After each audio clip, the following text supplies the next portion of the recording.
This week, I read the article that discussed the Green Bay Packers issuing shares of stock to their fans for $300 a share.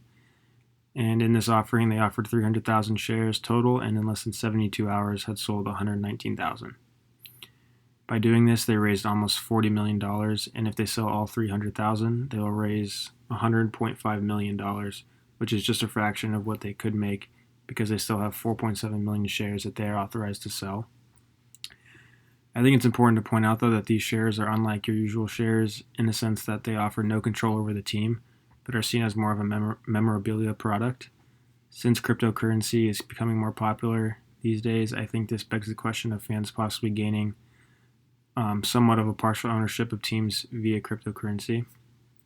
Something like this is already happening with popular European soccer teams, and these teams have created fan tokens that are seen as cryptocurrency and give the holders certain voting rights on low-level matters such as what songs play in the stadiums and things like that. These tokens are also able to be sold with appreciation, and the Green Bay Packers shares are not. And I think things like this are huge for the sports world, and I think it's a good possibility. We see this happen throughout a lot of teams across various leagues and sports.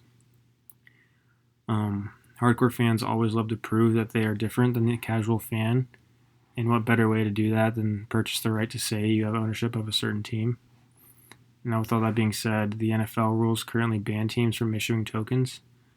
However, the Patriots have a deal with a company called Socio, which is the same company that works with these European soccer teams. And the relationship between the Patriots and Socio kind of acts as a preliminary step if the NFL rules change. And the main drive behind all these new ideas for these organizations is the fact that the teams haven't yet capitalized on their fans' loyalty and desire to be more than just a viewer. And the article states that North American sports are highly unlikely to drastically change any rules concerning these new ideas, and that teams are very hesitant to be publicly owned. But the new technology definitely opens the door to new possibilities.